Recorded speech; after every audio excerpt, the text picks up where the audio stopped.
Maintenant, quelques conséquences sur le déphasage entre deux points. Ça, c'est l'équation générale de la propagation d'une déformation dans le sens positif sur l'axe x'. La phase de cette élongation est la suivante. Sur l'axe de propagation, on prend deux points d'abscisse x1 et x2, m1 et m2, m1 d'abscisse x1, m2 d'abscisse x2.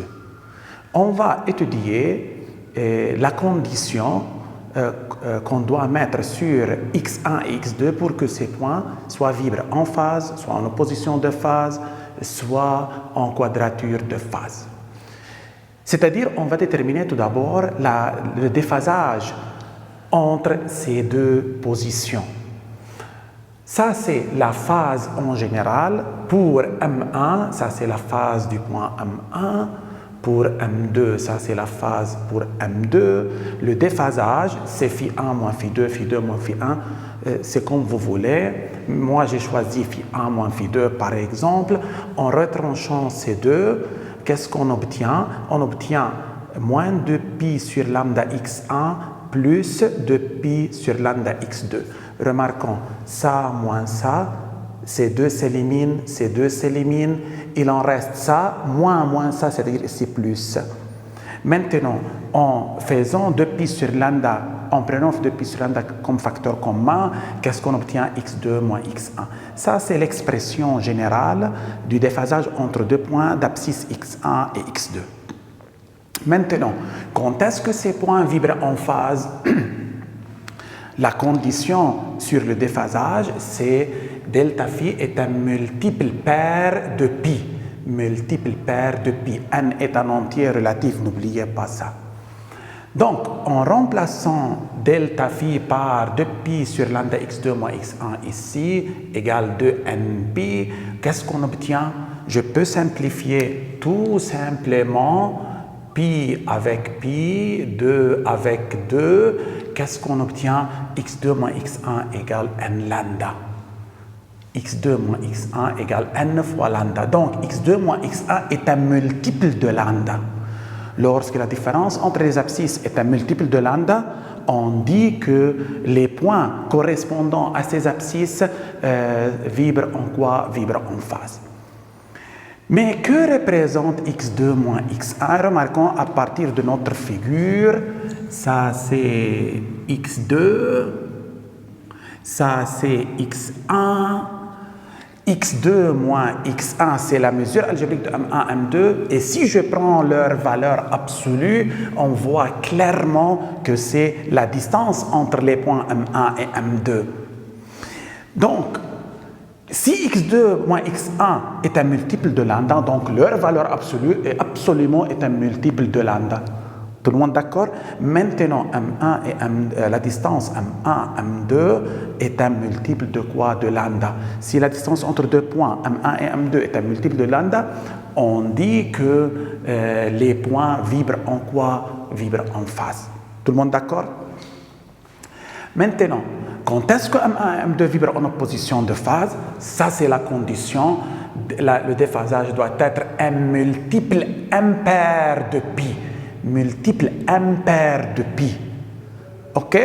En remplaçant delta phi par cette expression ici, de n plus 1 pi, je peux simplifier par pi et pi. Maintenant, en multipliant par lambda divisé par 2, on obtient x2 moins x1 égale 2n plus 1 lambda sur 2. D'accord? 2n plus 1 lambda sur 2. Ça, c'est un nombre impair. Qu'est-ce qu'on dit? On dit que x2 moins x1 est un multiple impair de demi-longueur d'onde. Multiple impair de demi-longueur d'onde. x2 moins x1. Donc, lorsque la différence entre les deux abscisses est un multiple impair de demi-longueur d'onde, qu'est-ce qu'on dit? Les points correspondant à ces abscisses vibrent en opposition de phase. Tout le monde d'accord? Que représente la valeur absolue de x2 moins x1? C'est clairement la distance entre les deux points M1, M2, la distance entre les points M2. Si cette distance est un multiple impair de demi-longueur d'onde, on dit que ces deux points vibrent en quoi? En opposition de phase. Tout le monde d'accord? Maintenant, le troisième cas, si M1, M2 vibrent en quadrature de phase.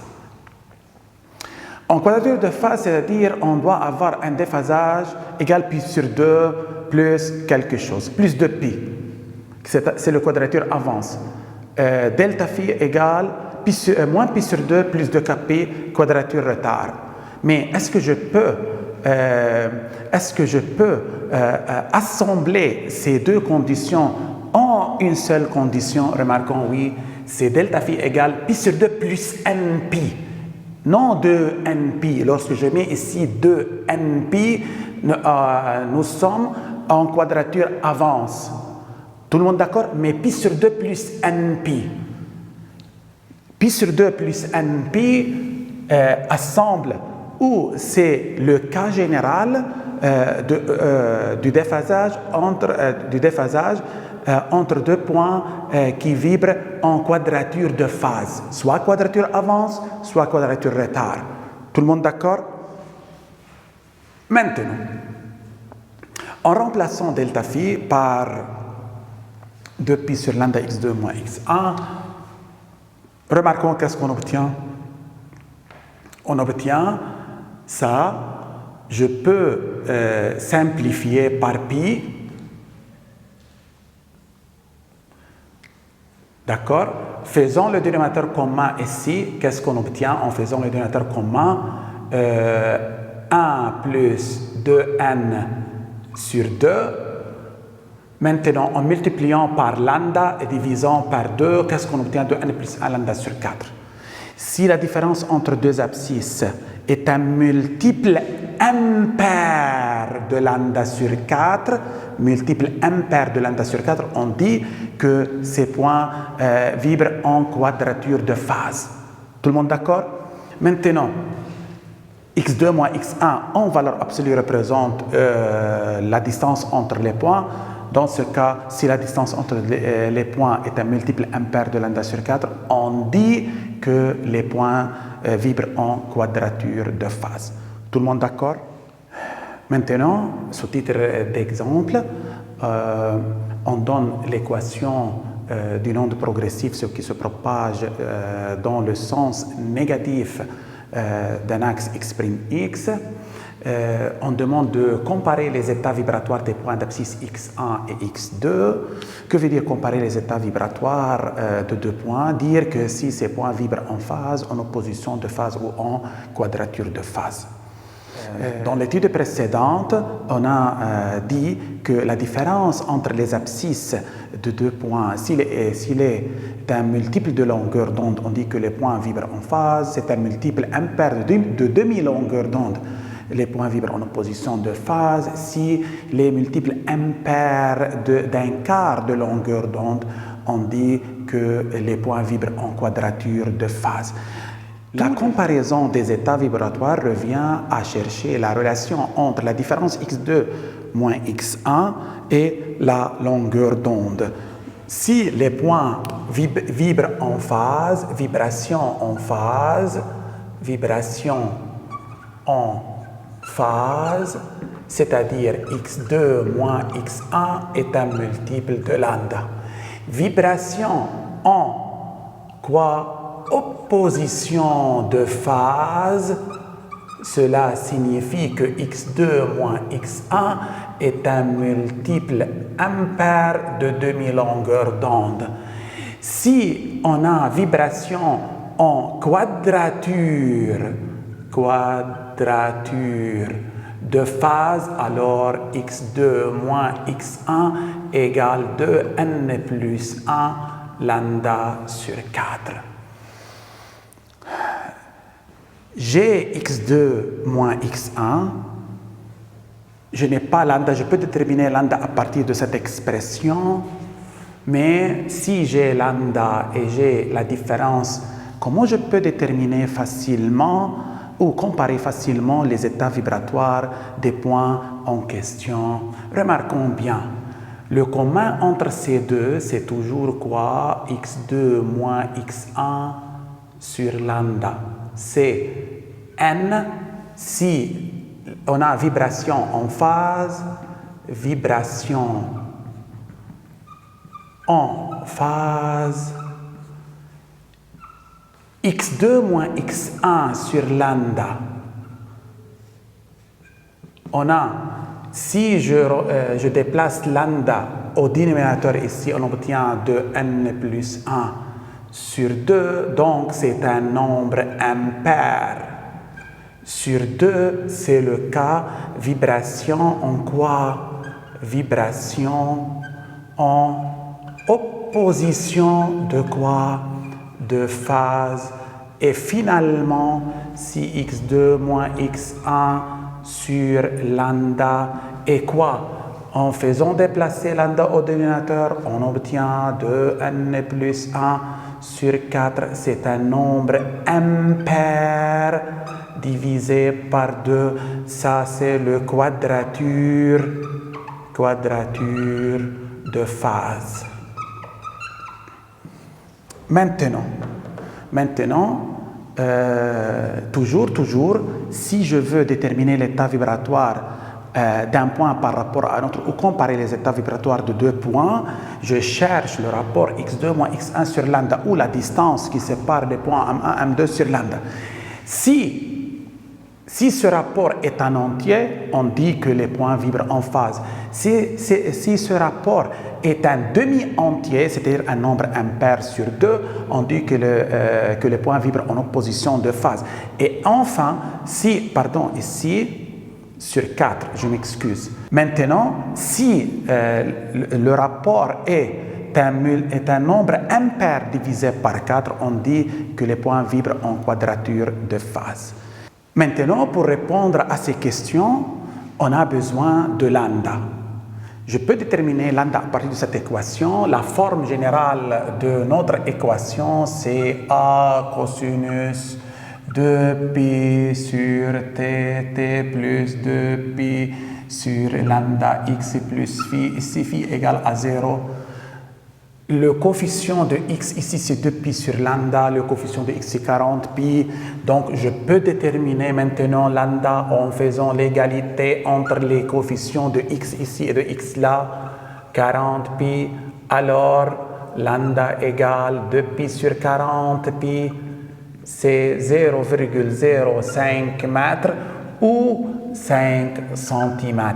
Lambda a la même unité que x ici en mètres, donc lambda doit être en mètres. On a déterminé quoi lambda? Ça, c'est la valeur de lambda, c'est 5 cm. Maintenant, cherchons dans la partie A, cherchons le rapport x2 moins x1 sur lambda. x2 moins x1, c'est-à-dire 40 plus 10, on obtient 50. N'oubliez pas l'unité, ici centimètres. En bas, centimètres, la réponse c'est 10. 10, c'est un quoi? C'est un entier. Donc, les points vibrent en quoi? Les points vibrent en phase. Partie B. x2 moins x1 dans cette partie. Sur lambda, c'est quoi? x2 moins x1. x2 moins x1, 18,5 moins 6, c'est 12,5 centimètres. En bas quoi? 5 centimètres. Quel est le rapport maintenant? C'est 25, en multipliant par 2, 25 sur 10, 2,5, 2,5. 2,5, c'est quoi? C'est 5 sur 2. C'est un nombre impair divisé par 2. Le nombre impair divisé par 2 correspond à une vibration en opposition de phase. Les points vibrent en quoi? En opposition de phase. Partie C. De la même manière, x2 moins x1 sur lambda. Je peux dire x1 moins x2. Maintenant, x2 moins x1, c'est combien?